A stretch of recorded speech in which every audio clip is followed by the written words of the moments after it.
Ngayon pong gabi, ang atin pong tatalakayin ay medyo, kasi yung Brother Tony, Brother Jay, medyo yung tinalakay natin nung nakaraan, medyo mataas-taas yung ating tema noon hinggil sa banal na santatlo at medyo meron pa tayong medyo may hangover pa tayo doon sa ating talakayan noon. Yung dalawang magdugtong na episode natin tungkol doon sa banal na santatlo. Oo. Ngayon naman, Brother Tony, ano ang magiging tema natin? Ang magiging paksa natin ngayon, mga giliw na tagapakinig, ihanda ninyo na ang inyong mga papel at ballpen, ang tunay na iglesia.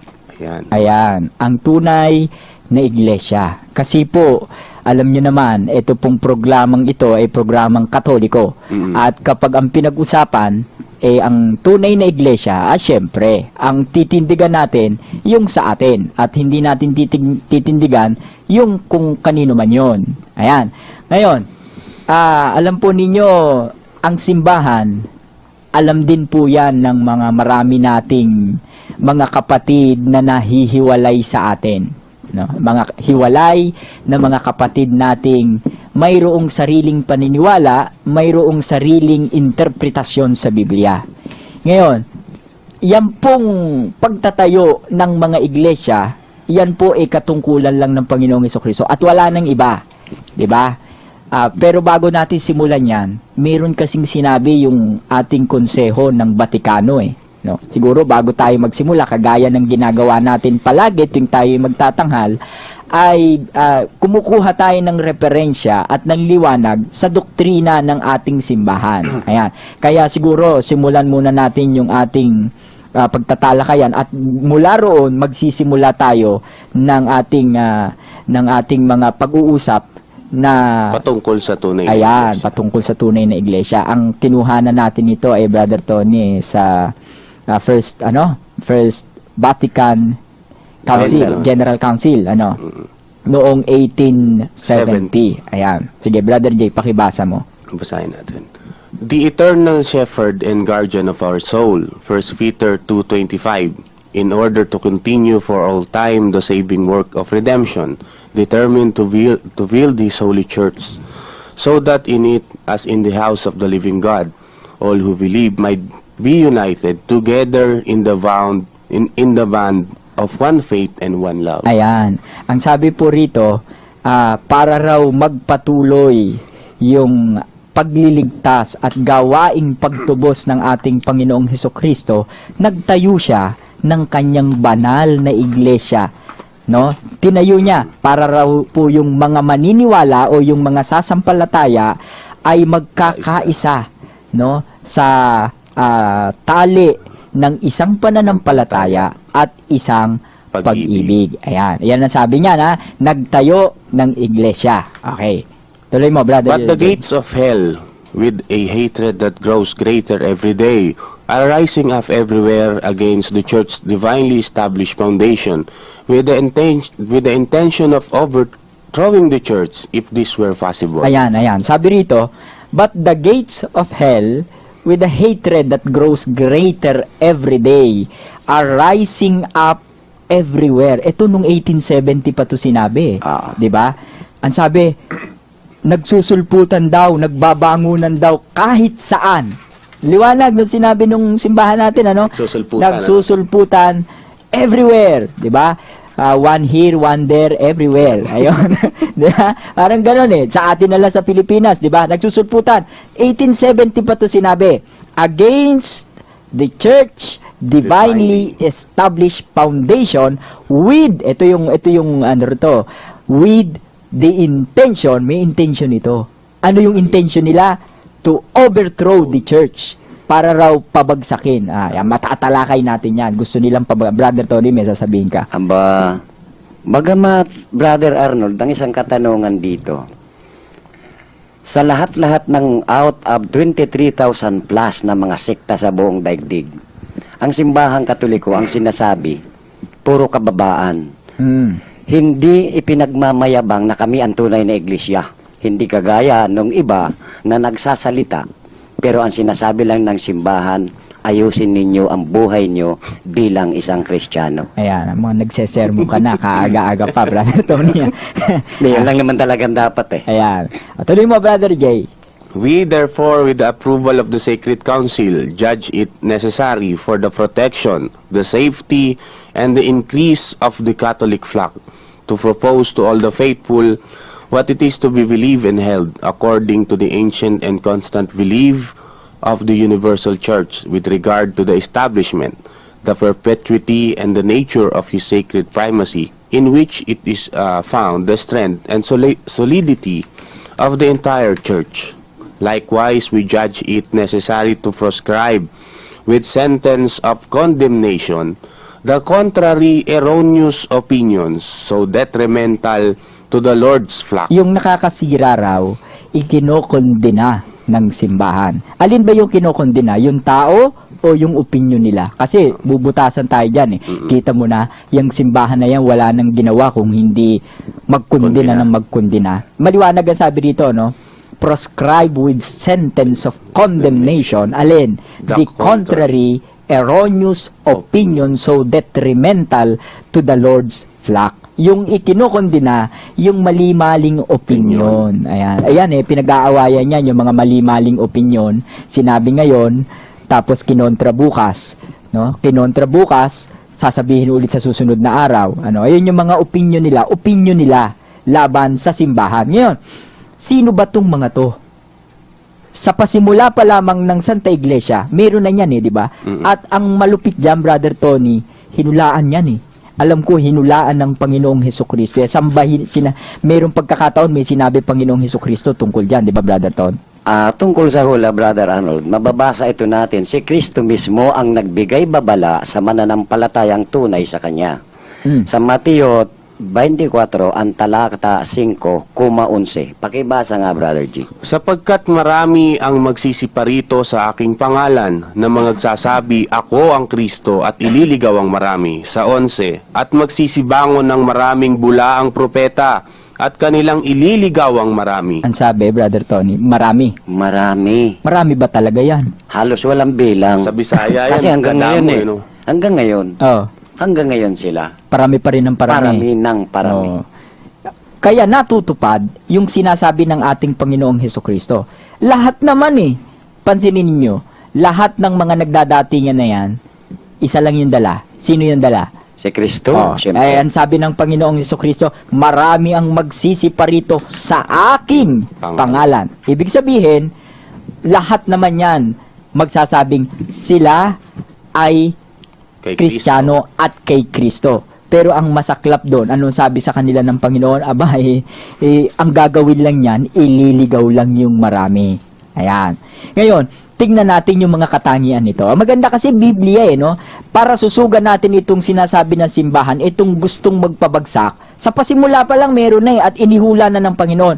Para po makilala natin mga kababayan, itong mga taong ito, dapat alam natin ayon sa Biblia ang kanilang mga katangian. Ano-ano ba yung mga katangian nila at bakit at kung papaano nakapanghihikayat ng sangkaterbang tao na nasasama sa kanila. Ano ba yung mga katangian nila? Totoong sangkaterba yan, ipinaglalaban nga nila sa eleksyon yan. Pag hindi kayo kumampi sa amin, matatalo kayo. Kaya marami talagang marami, di ba? Marami silang nahihikayat. Ayun. Ngayon, tingnan natin sa Biblia, ayon sa Biblia, itong mga dadating na to, ano ba ang kanilang mga katangian? Magbigay tayo ng isang katangian, Brother Tony. Ang unang katangian dito, Brother Arnold, yung kasabihan natin, bato-bato sa langit, ang tamaan wag magagalit, ang Roma 16:18. Ano sabi diyan? Pakibasa mo, Brother G. Sapagkat ang mga gayon ay hindi nagsisipaglingkod sa Kristong Panginoon, kundi sa kanilang sariling tiyan. Aray ko. At sa pamamagitan ng kanilang mabuting pananalita at mainam na mga talumpati, ay dinadaya ang mga puso ng mga walang malay. Ayan. Naglilingkod sila sa tiyan. Meron silang tiyan. Ano ba? Ano Christian? Oo, Christian. Aba, ayan. Bato-bato nga sa langit ang tamang bukol. Ayan. Ngayon, ano ang mapapansin mo rito? ang pinaglilingkuran una tiyan. Paano silang nakakahikayat? Kasi ang liwanag ng sinabi ni Apostol Pablo, mabubuting pananalita. Saan ka nakakita ng mga tagapangaral ngayon na nagsasalita ng hindi mabuti? Lahat ng sinasabi niyan at ang estilo niyan ay ang gagaling magsalita At niya. saka ang katwiran nila, ang aming sinasabi ay para sa sa ikabubuti ng aming mga miyembro. Oo, yun laging ganun mabubuting, pero mamaya makikita pa natin kung bakit ganun ang pag-uugali nila. Tapos, maiinam silang magtalumpati. Ayan, merong isa sa TV, di ba? Pag narinig mo siyang magtalumpati, talagang ang galing nito. Wala bang sample? Wag na muna tayo mag-sample niyan. No? Kabisado raw nito Biblia kahit patay ang ilaw, 'di ba? Kahit patay ang ilaw, kayang-kaya nitong basahin yung Biblia. Paano mo mababasa patay ang ilaw? Ewan ko nga ron kung paano siya nagbabasa ng patay ang ilaw. Baka may dala siyang flashlight. Oo, pero magaling magtalumpati in fairness to him. Oh, magaling siyang magtalumpati. Kaya nga kapit na kapit sa kanya itong 16-18 ng Roma Kasi mainam siyang magsalita, mabuting magsalita, Mainam at mainam na magtalumpati. Ano pa? Ano pa ang ano nito? Ano pa ang mga pagkakakilanlan sa mga ganitong klaseng mangangaral, Brother Tony? Pero Brother Arnold, bago natin iwanan yung binanggit mong talata, na napakaganda na naman. Ang masakit dito, yung bandang huli ng talata, Ano? ay dinadaya ang mga puso ng walang malay. Ayan. Ito ang masakit Ito ang masakit. Nililigaw nila. Kasi nga, walang alam. Sino ba yung majority ng walang alam? Huwag naman po sanang magagalit yung ating mga kapatid na Katoliko. Ano ho? Sa katunayan, majority, pag sinabi mong Katoliko, ay hindi marunong sa Biblia yan. Oo. 'Di ba? Majority. Kaya, kung ang pag-uusapan natin yung kawalang malay, sino yung walang malay? Katoliko. Sino yung dinadaya? Katoliko. Ang sabi nila, yung Katoliko raw nandadaya. Hindi totoo yan. Paano mo madadaya? Wala ngang alam. Yung madadaya mo, yung merong alam. Number 1 yan. Ngayon, ano pa yung kanilang estilo, Brother Jay? Dito sa ikalawang Korinto, Ano sabi dyan ni Apostol 11 Pablo? at 13 hanggang 15, sapagkat ang mga gayong tao Ano? ay mga bulaang apostol, mga magdarayang manggagawa na nagpapakunwaring mga apostol ni Kristo. At hindi katakataka, sapagkat si Satanas man ay nagpapakunwaring anghel ng kaliwanagan. Hindi malaking bagay nga na ang kanyang mga ministro man ay magpakunwari na waring ministro ng katwiran, na ang kanilang wakas ay masasang-ayon sa kanilang Ayan. mga gawa. Ang sabi, Brother Tony, no? Nagpapakunwari. Sino tong mga to? Mga manggagawat, mga ministro. Yun ayon sa talata ng Biblia. Di ba? Ang sabi naman dito, nagpapakunwaring anghel ng kaliwanagan, ministro ng katwiran, pero mga mapagkunwari. Kanyang mga ministro naman ay magpakunwari na waring ministro ng katwiran. Hindi po namin sinasabi o tinutukoy ang isang grupo o isang samahan. Ito Basta po'y sabi lang binabasa dito, lang natin sa Biblia. Sabi lang dito, may anghel, may mga ministro. Mayroong manghel, mayroong manggagawa, mayroong ministro. Ayan. Ayun po yung sabi ng talata. Wala kaming itinutukoy, wala kaming sinasabi. Ngayon, kung tinatamaan kayo, ay pasensya kayo. Wala kaming magagawa. Nagbabasa kami ng talata ng Biblia. Ang tanong ngayon, saan manggagaling itong mga ito? Ayan. Yan ang magandang pag-usapan, Brother Tony. Saan ba sila galing talaga? Saan ba sila nagmula? Isa sa bottom line ng ipinasasabi sa kanilang nare-recruit, yung ako dati Katoliko, walang kwenta ang buhay ko. Wala namang aral yung Katoliko. Pero kung idadaan sa tunay na pakahulugan ng aral, saan ba nagmula itong mga ito? Ayon sa 1 Juan 2:18 hanggang 19, ito ang sinasabi. Pakibasa, Brother Jess. Mumunting mga anak, ito ang huling oras at gaya ng inyong narinig na darating ang Antikristo, kahit ngayon ay lumitawang marami ng Antikristo. Kaya nga nalalaman natin na ito na ang huling oras. Sila'y nangagsilaba sa atin, ngunit sila'y hindi sa atin. Sapagkat kung sila'y sa atin ay nagsipanatili sana sa atin, ngunit nangagsilabas upang sila'y mahayag na silang lahat ay hindi sa atin. Brother Tony, saan daw nanggaling? Doon mismo sa grupo, Loob. sa loob ng organisasyon ng iglesia na itinayo ng Panginoon. Tama. Doon mismo sa loob, sabi, lumabas sila. 'Di ba? Hindi nangangahulugan nung lumabas sila. Tama sila. Oh, natalikod na yung iglesia eh. Sabi nga ni Apostol Juan, 'di ba? Hindi sila nagsipanatili sapagkat kung sila'y sa atin ay nagsipanatili, sana sila sa atin. Ngunit nangagsilabas. Lumabas sila. Majority naman sang galing lahat. Oo.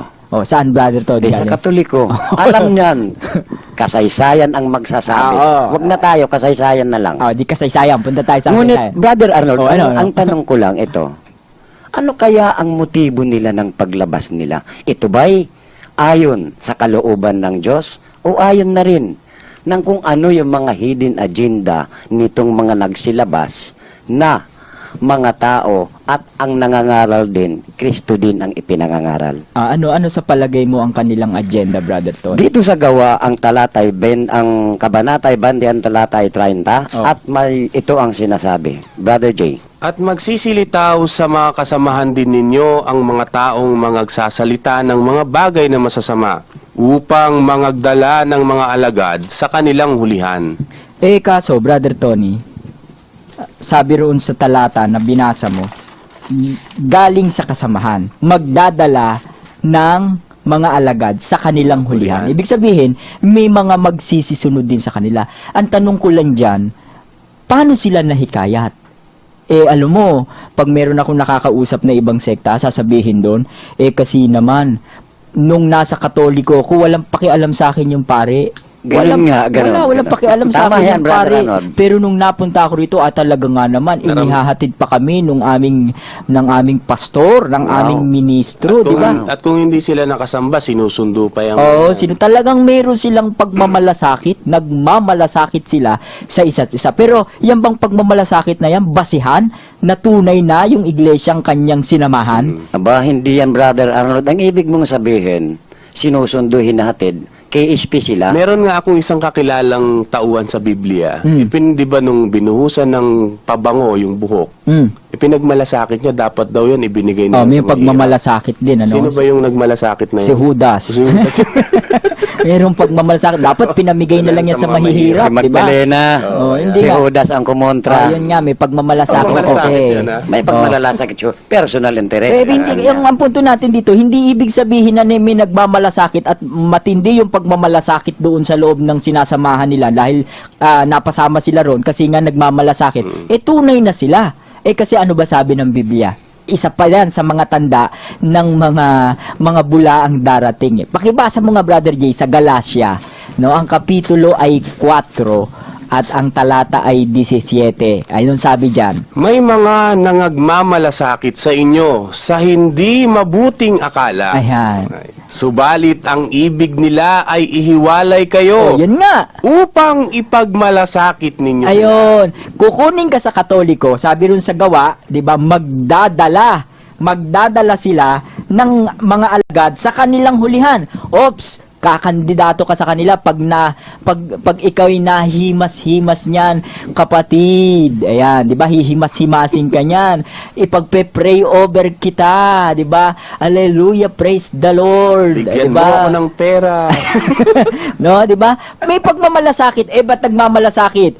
Para ipagmalasakit nyo rin sila. Ayun. 'Di ba? Yan ang mga tanda, kaya ito po mga kababayan, kapag po yung pong humihikayat sa inyo napakabait at may pagmamalasakit, mag-isip-isip kayo kasi sinasabi sa Biblia, isa yan sa mga tanda ng mga bulaang mga ngaral na dadating. Ngayon, ang tanong dito, Brother Arnold, saan sila ipagmamalasakit? Ito ang tanong. Ito ba'y pagmamalasakit ba nila? Diyos din ba ang tinatawagan? Hindi. In fairness naman doon sa mga mangangaral. Kasi may mga mangangaral, di ba? May mga mangangaral na may pagmamalasakit din sa Diyos. Di ba? May pagmamalasakit na sa kapwa, may pagmamalasakit din sa Diyos. Bagamat hindi sila kaanib sa tunay na iglesyang itinayo ng Panginoon. May pagmamalasakit din sila sa Diyos. May mababasa ba tayong gano'n sa Biblia? Sa Gis ng Roma. Gis dos ng Roma. Pakibasa mo nga, Brother Jay. Dito sa Gis 2 ng Roma. Ano sabi dyan? Ayan. Sapagkat sila'y pinatotohanan ko na may mga pagmamalasakit sa Diyos, Oh, datapwat hindi ayon sa pagkakilala. tuloy mo. Sapagkat sa hindi nila pagkaalam ng katwiran ng Diyos at sa pagsusumakit na maitayo ang sariling kanila, Ayun. ay hindi sila napasakop sa katwiran. Dalawang bagay yung sinasabi diyan sa talata eh. Hindi nila alam yung katuwiran ng Diyos. 'Di ba? Sapagkat sa hindi nila pagkaalam ng katuwiran ng Diyos. Pansinin mo, lahat ng mga nagtayo ng iba-ibang sekta, hindi nila alam yung aral ng Katoliko. Hindi nila alam. 'Di ba? Ikaw, Brother Jay, noon ba nung napasama ka ro sa grupong isa alam mo ba? Alin kay Boy Tuchang? Hindi Alam ko mo ba? maalam eh. Kaya Oh, ang di ba? anong pakinggan ko eh. Kaya panay- 'di ba kasama ka ro sa unang Korinto, manggagawa? Oo. Magagawa ng katampalasan. Di ba? Hindi nila alam, may pagmamalasakit sila sa Diyos. Pero dahil sa hindi nila pagkaalam ng katuwiran ng Diyos, anong ginagawa nila? Itinatayo nila Ang yung alin? sariling kanila. Yung sariling kanila. Kaya ang dami ng kanika nila, kanya-kanya na sila. Sabi nung isa, kami ang tunay. Ang sabi nung isa, hindi, kami ang tunay. Ang propeta nasa andito sa Far East. Ang sabi naman, hindi, ang propeta nando sa Amerika. Hindi, ang sabi, ang propeta nando sa China. Di ba? Ang daming propeta, kanya-kanyang claim. Ang gawin natin ganito, maglaro tayo, Brother Tony. Medyo maglaro tayo ng konti. Magsasabi ko ng taon, sasabihin nyo, kung kailan ito kung sinong Sino? grupo ang lumabas nitong mga taon na babanggitin ko. Okay. Simulan muna natin, no? Pipili lang ako ng isa, Simulan natin sa eto, alam nyo to. 1517. Ayan. Sino yung lumabas diyan? Ang lumabas dyan, Brother Arnold, isang pari, Dominikano pa, Aba, magaling yan. Germany siya, Ang pangalan niya. si Martin Luther. Ayun. Ano yung tinayo niya? Ano yung tawag sa kanila? Protestant. Lutheran. Na tinatawag ding Protestant. Sapagkat siya ang father of Protestantism. Protestantism. Anong Protestantism? Parang satanism. Ayan. Yan, 1517. Yan niya ipinaskil yung kanyang ilang 95 thesis. Yan. Katatapos lang yan, ng Fifth Lateran Council. Tama. Pagkatapos niya ng council na yan, ipinaskil niya yung kanyang thesis. Ngayon, punta tayo sa noong 700 AD. Sino naman yung nandyan? Yung kumontra sa tunay na iglesyang itinatag ng Panginoon. Ano yung kontra nila? Noong 700 AD. Hindi naman nagtayo na relihiyon yan. Kontra sila dun sa mga Larawan. Ayun. Tinatawag na iconoclasta. Oo. Sino yun? Sino yung Pasimuno pasimuno naman niyan? yan, si Emperor Leo III. Ayan. Yan yung emperador na galit sa mga larawan. Pupunta ako dito sa 19th. Ayan. Pupunta ako. 1902. Ayan. 1902. Brother Arnold, 1902. Ito ay isang paring Ilocano. Kababayan Aba. natin, Pilipino yan. Kababayan natin Oo. Pilipino, nasa katauhan naman ni Gregorio Aglipay na pinamahalaan ang Iglesia Filipina Independiente. Ayun, Aglipayan Church. Aglipayan Ayan, Church. Aglipayan na. Aglipara na. Wala na. Tsaka sa English, ugly, parang Parang pangit. Ano yun? Opinion din yan, opinion yun. Oh, opinion yan. Okay, pupunta ulit ako. 1845. Sino yan? Babae yan, propeta rin yan. ayan. Yan naman yung mahilig sa mga araw ng Sabado. Ayan, sino yan? At balita ko, galit na galit daw sa atin to. Hindi, galit na galit sa Santo Papa natin yan. Oo. Oo. May programa rin siya rito eh. Oo, meron din. Yan. Si Sino Helen G. White ng Seventh-day Adventist. Ayun. Pero meron siyang una yung nauna sa kanya. Kasamahan niya rin yun di ba? Yung kasamahan niya si William Miller. Miller, yung Adventist. Tapos nagsama na yata ngayon, Nag-merge Oo, yun. nag-merge na yung isa Sabbatist, yung isa Adventist. Di ba? Nag-merge na silang dalawa. Okay. Punta tayo sa 1533. Ang bagal niya sumagot 1533. Sino ang nagtatag ng sarili niya relihiyon? Ito na, royal blood ito Brother Arnold. Hari. Hari. Oo, sino yan? Ito ang hari ng Inglaterra. Sino? Si Henry VIII. Ocho. Ocho. Si Henry VIII, no? Si Henry VIII, Oo. itinatag ang kanyang Bakit? Kasi ayaw siyang i-divorce ng papa, kaya humiwalay siya. si Catherine of Aragon Oo, yung para palitan ni Anne Boleyn. Ana Boleyn. Ah. Ayan. Punta tayo sa Pilipinas. Ano yung itinayo niya muna pala? Ang Episcopalian Church. Anglican. Episcopal. Anglican. Anglican na ngayon Anglican. yan. Punta tayo sa 1980. Ay? 1980. Sino yan? Kilala nyo yan. Kilala mo yan, Jay. Isa kang tagasunod niyan dati. Sino yan? Babanggitin ba natin Banggit. to? Sikat ngayon to eh. Ano yan? Yung mga kaanib sa Iglesia ng Diyos kay Kristo Jesus, haligi at saligan ng katotohanan. Ang balita ko hindi lang isa pangalan niya, Sangkaterba pangalan niya, iba-iba Yung iglesia Ngayon, yan. sa kasalukuyan International, Church of God International. Ganon. Yun na ngayon yata yung pangalan nila. Iba-iba do. Okay. Di yung... Ako naman magtatanong sa iyo, sige, Brother sige. Arnold. Yung isang sikat pa. Kanina mo pa kami tinatanong. Bakit Ito naman, ha? ayaw nyo sabihin yan? Ito naman, 1914. Aba, General Assembly ng Assemblies of God. Ayan. 1914 yan. Nung magsama-sama yung mga protestanting yung Assemblies of God. 1914 yan. Iisa lang ba yung naitatag nung 1914? Hindi, isa lang yung tinanong mo, kaya isa lang yung sinagot ko. Ano ba yung isa, Brother Tony?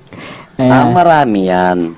Marami yan. Yung Noong taon 1914, isa sa pinamahalaan ni kapatid na Felix Manalo ang Iglesia ni Cristo. Bakit kapatid mo ba yun? Kasama mo ba Sa sa Kristiyano, pananampalataya? sa Kristiyano, magkakapatid ang tawagan. Mukhang iwas So, ka na. brother in Christ. Okay. Yun. Ayun. Okay. Iwas ka na iwas. Ngayon, alam mo, ang dami-dami nating Teka, nakapagtanong na si Brother J. Ako naman ang magtatanong. Sige, magtanong ka. Sige. Ano? Anong pananampalataya naman ang itinatag noong 33 AD? Ayan, magandang Yan ang tinatanong. pinakamagandang tanong. Ang tinatag nung 33 AD, yung Kristyanismo, si Hesus Kristo. At yung dahil ang nagtatag, universal. Pangkalahatan yung nagtatag, iniligtas yung lahat, mayroon siyang tanda ng pagiging universal. O, sa salitang Griego, ay Katoliko. Ayan, nung 33 AD. Ayan, nasagot ko ha. Oo. Okay. Ang ibig mo sabihin, Brother Arnold, ayon sa sinabi mo, ito ba ang pinaka-supreme na maaari nating sabihin dapat kunan ng tunay na aral? Oo, sa kanya magmumula ang tunay na aral sa iglesia. No? Sa iglesyang itinatag niya ng ating Panginoong Hesukristo. Ngayon, yung aral nila, lahat, pansinin mo, lahat ng aral nitong mga sangkaterbang sekta na to, lahat ng aral niya nagmula sa Katoliko. Ayun. Nagmula sa Katoliko, bakit? Ang hawak nila Biblia eh. Biblia hawak nila. Saan ba galing yung Biblia? Sa sige. Katoliko. Sa Katoliko galing. Kaya sabi nga ng Second Vatican Council they subsist in the Catholic Church. Ang pinakaugat din nila Katoliko, humiwalay lang sila kasi hinulaan na sila ni Apostol Juan. Tsaka alam naman nila meron yung isang mangangaral sa TV yung medyo mabagsik. Sabi niya, kung ikaw naghahanap ka ng katotohanan, hindi ka magtatanong sa apo. Magtatanong ka sa pinakaninuno. Oo. Hindi Kaya ka- ngayon ito, hayaan mong paaminin natin sila, Brother Tony. Paaminin natin sila. Sa pagkakaalam nyo ba mga kapatid naming nahihiwalay? Sa pagkakaalam nyo. Kasi alam mo, meron tayong isang nabasa. Alam mo, natawa ako rin sa nabasa kong isa eh. Meron akong nabasang isa. Yung napulot ulit natin dito na magazine. Sa mga iti ba yan? Yung sa mga ET. Ang sabi nila sa page 4 nung kanilang lathala, sabi authentic historical record show that the Catholic Church was the very first organized religion founded by Constantine of Hippo in 325 AD in Rome. Ang sabi niya si Constantine of Hippo raw ang nagtatag ng Katolisismo. 'Di ba? Ganon. O palagay ko nagkakamali na naman to sa kasaysayan niya. Unang-una pinagsama niya si Agustin ng Hippo at saka si Emperador Constantino. Pinagsama niya hindi naman tiga Hippo si Constantino no. Ano ba tong Parang nga nanood ng Darna tsaka Kampangerang po ba yan? Alam mo, kung ako to, mahihiya ako sa sarili ko. Pero magsususulat ako ng ganito mali-mali, okay lang kung ang magbabasa walang alam paano pag may nakabasat na nabutingting? Ayan na naman, no? Kawawa naman itong mga iti na to, no? Lagi na lang sabit. Pagdating sa history, pagdating sa logic, pagdating sa kung ano-anong... Saan daw itinatag? Saan? Sa Rome daw itinatag. Sa Rome? Oo, ang nagtatag si Constantine. At si Constantine taga Hippo. Di ang ibig mo sabihin na nakasulat sa Matthew 16:18, si Constantine na nandun. Hindi nga raw yung Katoliko raw eh. Yung Katoliko ayon sa kanya. Pero alam mo kasi ito, bago-bago to eh. Kumbaga walang kwenta to eh. Itong grupo na to. Hindi nga natin sinama sa listahan natin to eh. Walang kwenta to. Bigyan natin kuhanan natin yung isa. Yung isang grupo. Sikat. Yung pag-amin niya, sikat itong grupo na to. Umamin siya kung sino, alam niya kung sino yung nagtatag ng Katolisismo eh. Sino ba, Brother J? Dito sa Lathalaing Sige, basahin mo. Pasugo sa Abril 1966, page 46. Ano sabi dyan? Ang totoo, hanggang sa kasalukuyan ay patuloy na ginagawa ni Satanas ang pagpapasok ng mga maling aral sa Iglesia Katolika. Nasa pasimulay siyang Iglesia ni Kristo. Sadyang matalino ang Diablo, hindi niya ginawang biglaan ang pagtalikod sa iglesyang itinayo ni Kristo noong unang siglo. Meron pa ba tayong pagtatali dyan? Wala no. Aminado na sila eh. Aminado na. Na ang nagtatag ng Katolisismo ay ang Panginoong Hesukristo. Ayon sa pasugo nila. Ayon sa kanila. Ayon mismo sa bibig nila. Na yun naman talaga ang totoo. Ayon sa kasaysayan, totoo naman talaga yan eh. Oo. Kaya yung 325 AD kay Constantine, ridiculous yan, Tsaka pag- nakakatawa yan. Tsaka pag totoo naman, sumasang-ayon naman tayo. Oo. Pag tama naman yung sinasabi nila, Hindi sinasabi natin kokontrahin. tama. Hindi natin kokontrahin. Ngayon, ang sabi rito, pinasok daw ni Satanas. Ayun. Yun, medyo questionable ng konti 'yon. Medyo pinasok daw ni Satanas yung yung iglesyang Iglesia. itinayo ng Panginoong Hesukristo. Ang gawin natin, tingnan natin kung mapapasok nga ito ni Satanas, yung pinakapundasyon ng iglesia. At yun naman, karapatan natin yun bilang Katoliko. Oo, karapatan nating ipaliwanag. At hindi natin sila sinisiraan. Hindi, wala. Sasagutin lang natin yung kanilang parati. Okay. Sabi rito sa 16:18, panay ang iwas mo, Brother J. Sa 16:18 ng Mateo, Ayan. ano ang sabi ng Panginoong Hesukristo dito sa mga talatang to at himayin po natin. 16 at 18. Ano sabi diyan? At sinasabi ko naman sa iyo na ikaw ay Pedro, at sa ibabaw ng batong ito ay itatayo ko ang aking iglesia, at ang mga pintuan ng Hades ay hindi magsisipanaig laban sa kaniya. Ibibigay ko sa iyo. Ibibigay ko sa iyo ang mga susi ng kaharian ng langit, at anumang iyong talian sa lupa ay tatalian sa langit, at anumang iyong kalagan sa lupa ay kakalagan sa langit. Alam po ninyo mga kababayan, kapag may nakausap kayong ibang sekta, ito lang isang talata ang gamitin nyo. Pag sinasabi ng tumalikod yung iglesia, no, pinasok ni Satanas, no, nagturo ng maling aral, huwag na kayong humanap ng ibang talata. Brother Tony, alam ko sa ulado mo to eh. Mag-Latin ka nga ngayon. Gusto kong marinig yung Latin mo eh. Ito naganap sa Pilipos. Ano sabi? Isang pagkakataon, ang nagsalita dito, ang Panginoong Jesucristo, na ganito ang pagkakasabi sa Latina Vulgata. Sapagkat ito ang mother of all translation, hindi maikakailan ng sino man. Parang mother of all tapes yan. Ganito ang sinasabi Ano sabi? sa Latin. Tu is Petros, et super hang Petram, edificabo ecclesiam meam. Ayan, ang sabi, at sinasabi ko naman sa iyo, ikaw ay Pedro, at sa ibabaw ng batong ito ay itatayo ko ang aking iglesia. Kaya po sinasabi namin ito lang isang talata, solve ka na. Hindi na makakaporma sa iyo. Himayin lang ninyo. Unang-una, sabi ng Panginoong Hesukristo, itatayo niya ang aking iglesia. Kanino yung iglesia? Kay Kristo. Sa Panginoong Jesucristo. Ayan. Number 1 na yan. Kung sa Panginoong Hesukristo, matatalo mo ba yon? Hindi. Hindi. Pangalawa, saan niya itinayo?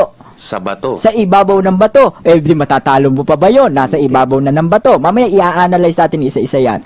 Pagkatapos, at ang mga pintuan ng Hades ay hindi magsisipanaig laban sa kanya. Matibay na... Matibay naman, tatlo na yung pundasyon. Di ba? Kumbaga may garantor. Garantisado talaga ang sinabi ng Panginoong Jesucristo. Oo. Pagkatapos, ibibigay ko sa iyo ang mga susi ng kaharian ng langit. Aba, may otoridad. Mabigat. Ayan.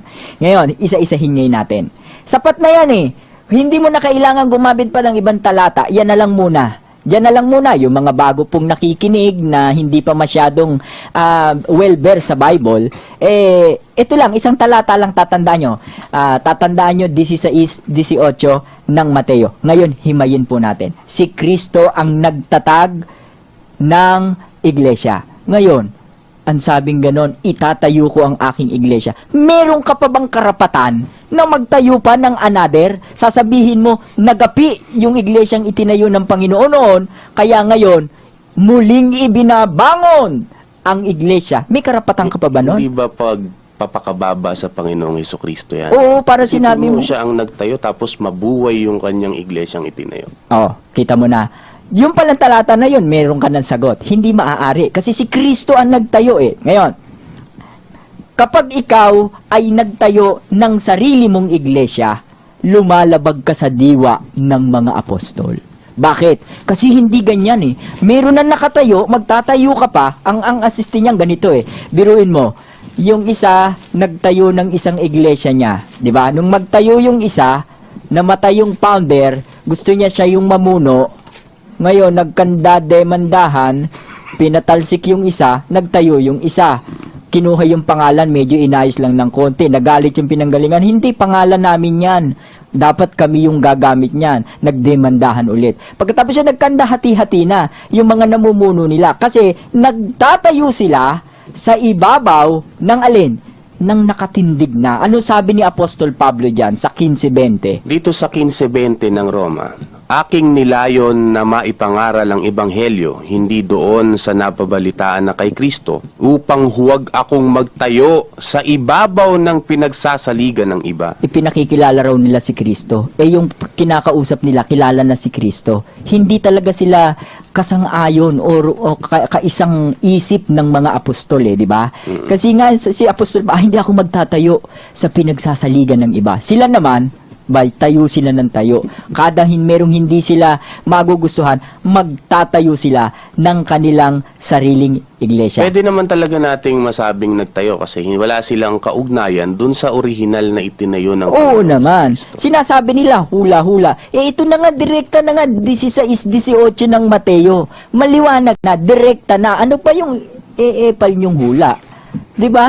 Hindi ka naman galit niyan, Hindi ha? naman. Pero Nagpapaliwanag ang lang. punto de vista dito, Brother Arnold, bagamat napakaganda ng sinabi mo sa Matthew 16:18, sinabi rin ni Pablo paririto ang mga bulaan. Di matutupad din yan. Pag sinabi ni Kristo, matutupad. Pag sinabi ni Kristo, hindi matatalikod, hindi matatalikod. Hindi matatalikod. Pag sinabi ni Kristo, matutupad, matutupad Okay. yan. Sino naman yung pinatutungkulan mo nung maraming bulaang Baka magsisirating? babanggit lang natin kanina, naglaro pa nga tayo doon. Ayan, di ba? Ngayon, ayan pa lang nandiyan pa lang tayo doon sa unang analyzation natin doon sa talata. Pumunta muna tayo doon sa bato. Sabing ganon, sa ibabaw ng bato, itatayo ko ang aking iglesia. Pinagbibintangan nila yan. May tanong ako, bakit ba to? Matibay. Pag sinabing bato, pag sintidong bato, di ba meron tayong kasabihan sa mga Pilipino, pag binato ka ng bato, matigas, batuhin mo rin ng Tinapay. may garapon. Di ba? Hindi kaya mabubog yung mukha.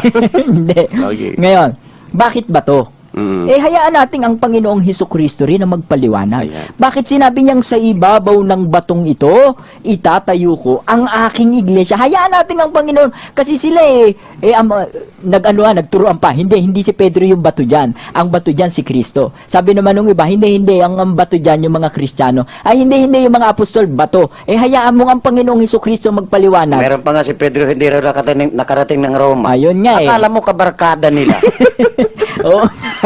Oo nga, di ba? Kung magsalita sila, kala mo nakasama nila. Close na close sila. Close na close sila Tapos sabing gano'n hindi nakarating na Roma, pero yung kalansay ni Apostol Pablo nasa Roma. Paano napunta sa Roma yun? Naglakad. Di ba? Naglakad. Paliwanag lang. Kung merong nagdala, sinong nagdala? Ayan, sige, magparatang kayo, sino yung nagdala. Ngayon, hayaan natin ang Panginoong Hesukristo magpaliwanag kung bakit sinabi niyang sa ibabaw ng batong ito, itatayo ko ang aking iglesia. Basahin mo, buklatin mo dyan sa Mateo 7:24, Brother Jay. Dito sa Mateo 7:24, kaya't ang bawat dumirinig ng aking mga salitang ito at ginaganap ay matutulad sa isang taong matalino na itinayo ang kanyang bahay sa ibabaw ng bato, at lumagpak ang ulan at bumaha, at humihip ang mga hangin, at hinampas ang bahay na yaon, at hindi nabagsak, sapagkat natatayo sa ibabaw ng bato. Ayan, sabi diyan, natatayo, yun daw matalinong tao, 'di ba? Yung matalinong tao nagtayo ng kanyang bahay sa ibabaw ng bato.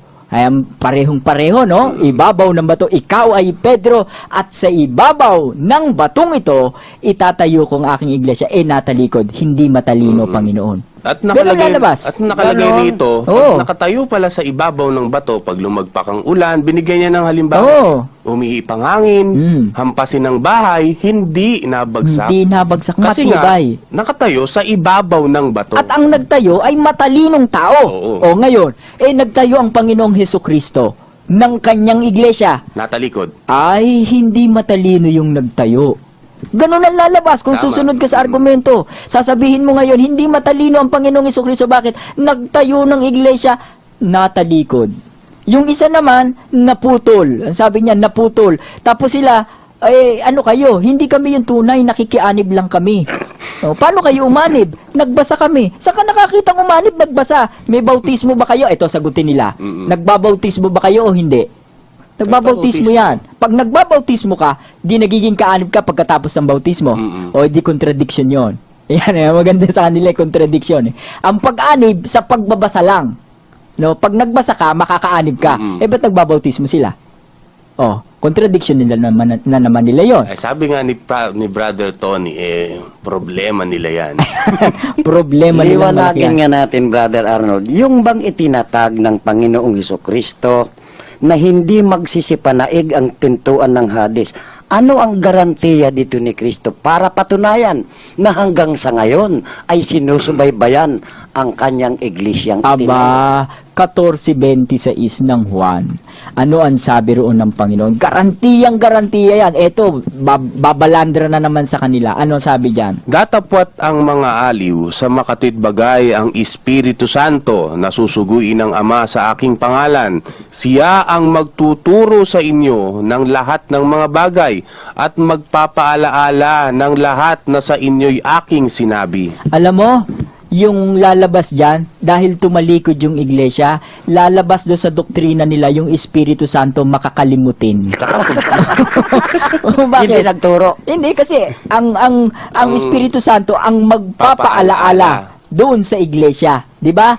Natalikod. Hindi niya napaalala, makakalimutin. Kung susundan mo. May Alzheimer's disease yung Espiritu Santo. Sa kanila, lalo, sa kanila. Sa kanila. Magtuturo, mahinang magturo. Bakit? Aba, pinagbibintangan nila si Ignacio. Mas magaling si Ignacio kaysa sa Espiritu Santo. Pero mo na italikod niya yung iglesia. Natalo niya yung Espiritu Oo, natalo Santo. niya yung Espiritu Santo. Kung yung argumento nila Oo, kung susundan natin sila. Ano pa ang gagawin nitong Espiritu Santo? Ito maganda eh. Gusto ko yan talata na yan eh. Sa 16:13 dito yan. sa 16:13 ng Juan, gayon may kung siya ang Espiritu ng katotohanan ay dumating, ay papatnubayan niya kayo sa buong katotohanan. Ibig sabihin, pagpapatnubayan sa buong katotohanan, aba, magkakamali ba? Hindi. Bakit? May patnubay eh, May di ba? patnubay, Pag may guidance, kumbaga. Oo, di ba? Hindi magkakamali. Ang sabi, ang pangako ng Panginoong Hesukristo, papatnubay sa buong katotohanan. Ngayong garantiya yan na hindi ito matatalikod kailanman. Ang sabi nila natalikod. Aba, siguro namasyal ito kaya hindi niya napatnubayan yung iglesia kasi natalikod. Kung susunod tayo sa argumento nila, ito pa isang garantiya. Meron pa tayong isang garantiya, di ba, Brother Tom? Mayroon pa. Ano pa? Ano? Ang pangako ng Panginoong Hesukristo, Ano ang pangako niya? ang pangako niya, mananatili siya doon sa iglesia. Brother G, sa pagtatayo ng Panginoong Hesukristo ng kanyang iglesia, hindi ko muna na itinayong iglesia, wala pang kapangyarihan na ibinigay. Mayroong kapangyarihan itong ibinigay. 16:19 ng Mateo. Yung otoridad. Oo. Ayan. Yun nga, yung binasa natin. Oo. Ibibigay ko sa iyo ang mga susi ng kaharian ng langit. Ibig sabihin, meron nitong otoridad. Siguro, medyo magpahapyaw tayo ng konti, no? yung ibig sabihin ng susi bago tayo magwakas, napakabilis ng oras, Oo ano, nga. para tayong hinahaltak ng, ano ba yun? 50 unggoy. Ayan. Ano yung kahulugan ng susi sa Biblia? Ayan. Pakibasa Dito mga sa brother Jay. Isaias 22 at 22. At ang katungkulan sa sangbahayan ni David ay iaatang ko sa kanyang balikat, at siya'y magbubukas at walang magsasara, at siya'y magsasara at walang magbubukas. Alin daw yung iaatang sa balikat? Yung Ano? katungkulan. Katungkulan. So, merong katungkulang iaatang sa balikat, yung susi yun, na may bubuksan at hindi masasara, at may sasarhan at hindi mabubuksan. Sino ba yan? Eto, may atake yung isa sa atin dito. Kita mo na.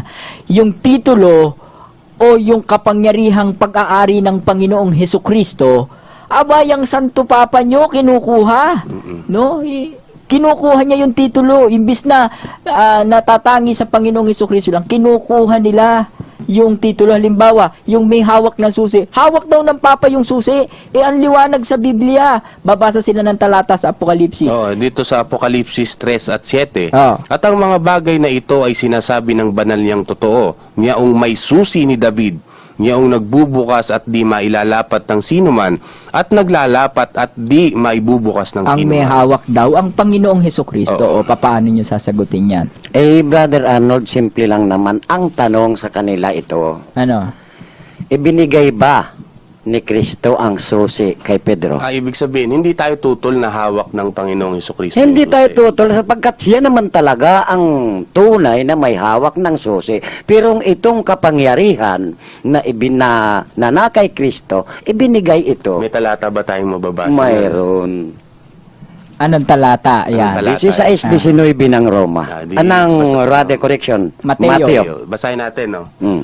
Ibibigay ko sa iyo ang mga susi ng kaharian ng langit. Ibibigay Maliwanag, ibibigay. Ibig sabihin, wala namang pagtatalo na ang may hawak ng susi, ang Panginoong Hesukristo. Kaya lang, marunong pa sila sa Panginoong Hesukristo. gusto ibigay, gusto ayaw nila ibigay, ipamigay. Kasi nga, binabalutan niya ng kapangyarihan yung kanyang mga apostol. Sabi nga niya, di ba, minsan nasabi niya, ang nakikinig sa inyo ay nakikinig sa akin. Ayan. At sa ibabaw ng lahat ng kapangyarihan ng kaaway at sa anumang paraan ay hindi kayo maaano. May otoridad.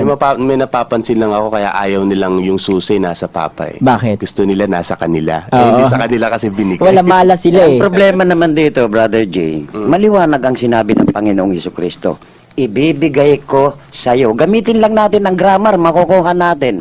Ibibigay ko sa iyo. Sinong kausap? Si Pedro. Ano ang ginamit na pananalita? Singular. Kung sinasabi na ibibigay ko sa inyo, may puwang sila. Kaya sinabi ni Kristo, ibibigay ko sa iyo si Pedro, wala silang puwang. Wala silang kapuwang-puwang. Wala. Ayun. Kasi sayang naman yung pinagpagalan nila. Nagmamalasakit naman sila eh. Yung importante na lang, basta tayo, ginagalang natin yung kanilang mga posisyon. Basta mga kababayan, meron tayong kanya-kanyang paniwala. Hindi na nga namin kayo pinakikailaman eh. Pero tigilan nyo naman yung katitirada sa Katoliko. Kasi baka mapilitan kaming sumagot at humarap sa inyo. Hindi kami natatakot, kala nyo sa tagal 2,000 taon na nakikipagdebate Katoliko at lahat ng mga argumento nyo, panis na. At yung mga kakampi natin, yung mga apostol, lalong-lalo na ang Panginoong Oo. Hesukristo, matibay nating kakampi. Ito pa ang malupit eh. Ang sabi ng Panginoong Hesukristo, di ba, bago siya umalis at pumanik ng langit, ano ang sabi niya? Meron siyang iniwan. Ano yun? Meron siyang pangakong iniwan sa mga mananampalataya. Ano Dito sabi sa niya? Mateo 28 at 19 hanggang 20. Dahil dito magsiyaon nga kayo at gawin ninyong alagad ang lahat ng mga bansa, na sila'y inyong bautismuhan sa pangalan ng Ama at ng Anak at ng Espiritu Santo, na ituro ninyo sa kanila na kanilang ganapin ang lahat ng mga bagay na iniutos ko sa inyo. At narito, ako'y sumasa inyong palagi hanggang sa katapusan ng sanglibutan. Ayan. Sabing ganon, ang Panginoong Hesukristo nananatiling kasama nila hanggang sa katapusan ng sanlibutan. Para sa kanila, natapos na yung sanlibutan eh. Kaya wala na yung Panginoong Hesukristo. Kaya Noon na- pa, unang siglo, naitalikod na. Kawawa naman. Kaya nga, mga kababayan, bago kami matapos, alam po ninyo, isa lang. Wala pong, hindi po sinabi ng Panginoong Hesukristo, ikaw ay Pedro, at sa ibabaw ng batong ito ay itatayo ko ang aking mga iglesia. No? Correct. At hindi niya sinabing, ang itatayo kong iglesia ngayon, pansamantalang matitigil, at pagdating ng huling panahon, pagkatapos ng digmaang pandaigdig, pagkatapos ng paglusob ng mga Hapon, o pagkatapos na lumulitaw yung isang propetisang galing sa Amerika, o pagkatapos na dumating yung isang propetang tagabasa, no, itatayo kong muli ang aking iglesia. Wala pong ganon. Kapag meron pong nagturo sa inyo ng ganon, aba, mag-isip-isip po kayo. Kasi ang nakasalalay po dyan, hindi lang po ang inyong bulsa. Number 1 yan, bulsa kundi nakasalalay po pati ang inyong kaluluwa. Mas maganda lang mabuhay ka na nasa katotohanan ka kaysa mabuhay ka ng punong-puno ng galit. Balikan natin ng konti yung sinabi sa konseho ng Vatikano. Ang sabi po sa konseho ng Vatikano, but the gates of hell, no, with a hatred that grows greater every day, are rising up everywhere against the church divinely established foundation. Maliwanag po. Yun daw pong pintuan ng Hades. Patuloy, punong-puno ng galit, lumalago araw-araw. Kaya po araw-araw may bagong relihiyong itinatayo. Kaya po, ang maiiwan po namin sa inyo, bago po kami magwakas, wala na ba kayong babatiin? Wala na. Ay, yung imbitasyon natin sa Maliwanag lang, Brother Arnold, susog lang doon sa sinabi mo na habang pinaano ni Kristo habang dumadami ang naninira sa simbahan, lalo nilang pinatitibay ang Iglesia Katolika, Apostolika Romana. Ayan. Kasi sa atin habang nung mga unang panahon niya, habang pinapatay yung Kristiyano, lalong dumadami. Tama. Okay. So bago po tayo matapos, mayroon mang invitasyon. Invitasyon para sa, kung gusto niyo pang mas malalim na pag-aaral, punta po kayo sa Quiapo Church sa Cardinal Sin Building, tuwing linggo, alas 3 ng hapon, 3rd floor. Hanapin nyo lang po. Tanong nyo lang po sa guard yung St. Peter's Men's Society. At bago po tayo magwakas, tayo po ay manalangin.